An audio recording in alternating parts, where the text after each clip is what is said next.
Washington, D.C., in the aftermath of Hurricane Maria's brutal attack on Puerto Rico on September 20, less than 2 weeks after Hurricane Irma's scrape on Puerto Rico left over 1 million homes without electricity or communications, my Facebook and Twitter feeds were filled with personal pleas for help. I have several relatives and friends in Puerto Rico who are diabetic that are now without insulin, said one post.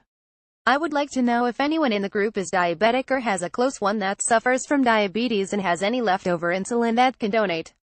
During the first weekend after the storm, while President Trump took to social media to tweet about the NFL, and the second weekend after the storm, when he went after San Juan Mayor Carmen Yulín Cruz and accused Puerto Ricans of wanting everything done for them, thousands of Puerto Ricans have gone online in search of missing friends and relatives and have made desperate requests for help, like the following, about a family with a seriously ill 3-year-old child. The parents are having the worst time of their lives as they can't find fuel for the generator that powers the child's ventilator.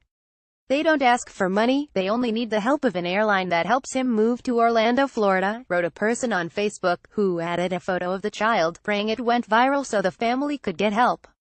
People search for gasoline, at times, waiting 4 hours to get access. AP Since Maria leveled the island, under a third of its residents have a sporadically working phone. Fewer than half of the hospitals are open. The majority of the island still lacks electricity, running water or food. People are spending hours in line to get gas to fill up their cars or diesel if they have generators. Others spend hours in line in front of supermarkets, trying to find water and something to eat. And lastly, many others are in town still unable to communicate with anyone in the island, much less the rest of the world.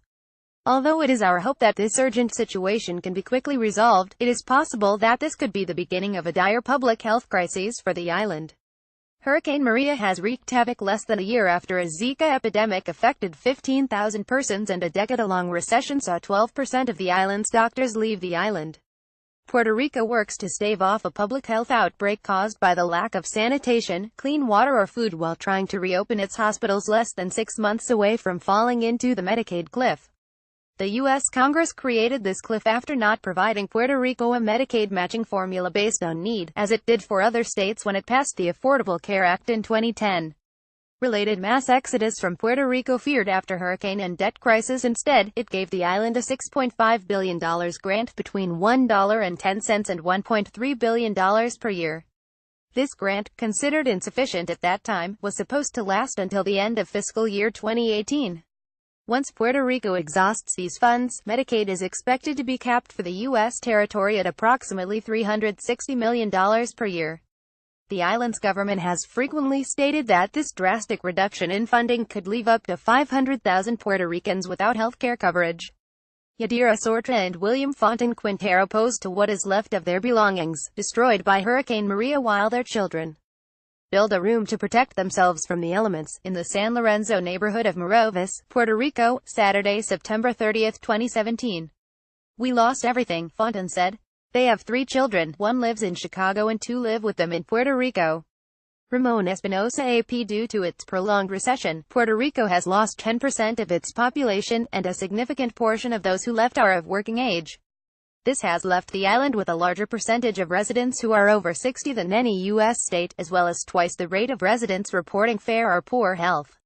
This combination, a shrinking economically active base, the economic crisis, the inability to secure bankruptcy relief, debt reductions or restructuring on its own, as well as a rapidly aging population, has caused the Medicaid grant to be spent much faster than Congress estimated. Related opinion. Trump's tweets on Puerto Rico are a national disgrace. In April 2017, Democrats recognized that this grant was about to expire, and requested the Republican administration for an additional $900 million in Medicaid funding for Puerto Rico. However, they were only able to secure an extra $295 million, which only extended the program's life until March 2018. Now, as Puerto Rico stands at the brink of running out of Medicaid funding, Hurricane Maria came to the island and wreaked havoc through its territory. Juana Sorter Vasquez sits on her soaked couch in what remains of her home, destroyed by Hurricane Maria, in the San Lorenzo neighborhood of Morovis, Puerto Rico, Saturday, September 30, 2017. Ramon Espinosa AP Puerto Rico's Fiscal Oversight Board, which came into power after Congress passed the Puerto Rico Oversight, Management and Economic Stability Act (PROMESA) in 2016, controls the island's budget and finances.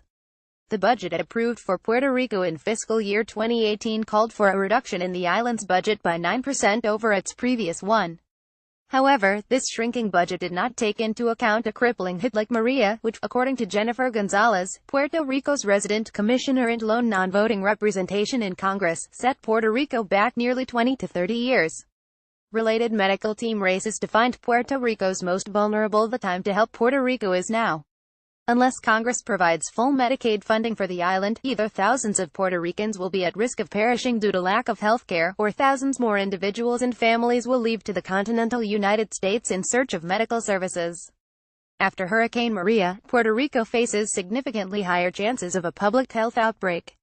If the healthcare system collapses due to lack of funding or an increased demand for services, compounded with the lack of food, water or sanitation, the death toll from Maria is likely to increase. Saving Puerto Rico from the Medicaid cliff is in the best interests of continental U.S. residents. Studies show that taking this action could save U.S. taxpayers close to $30 billion, as estimates show that it can be up to 3 times cheaper to treat Medicaid patients in Puerto Rico than in the continental United States. It is critical that full Medicaid funding for Puerto Rico is restored. Puerto Rico's inhabitants have been U.S. citizens for over 100 years.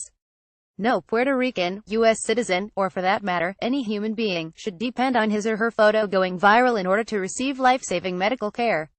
As Puerto Rico and the federal government begin the long and arduous task of putting the island back together again, it's vital that the U.S. government fully restores Medicaid funding for Puerto Rico. Otherwise, more than 25% of Puerto Rico's residents are at risk of losing all access to health care. At this time of great crisis and uncertainty for the island and its people, both Congress and the President must act decisively to spare Puerto Rico from suffering a man-made disaster on top of a natural one. Follow NBC Latino on Facebook, Twitter and Instagram.